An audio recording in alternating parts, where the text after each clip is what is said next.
Pag chismis ka lang mo, walang mali siya. Hindi mo makukuha ang justisya kung nandiyan ang chismosa.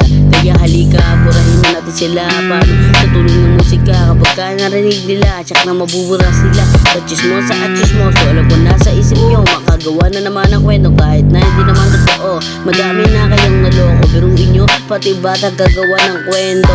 Talagang mga chismosa at chismoso sa kanto. Pagkagising sa umaga, lalabas maghahanap ng bago istorya na galing sa kanto. Bibiktima ng walang kaalam-alam, paglabas siya ay pinag-uusapan. Istorya na walang katotohanan, nakakainis sa mga ganyang tao. Sa sobrang katenan, di ka sunod-sunod ang paggawa nito. Unahin mo ang pamilya mo, wag ang paninira sa iba. Walang naidudulot ang paninira sa kapwa.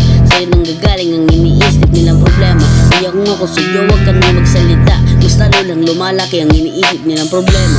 Pasensya na sa aking mga natamaan, di ko sinasadyang mangialam. Pero kung ikaw ay nasaktan, alam mo isa ka dyan. Ulitin kong humingi ng pasensya, pero kung hindi mo gets, ikaw na ang bahala.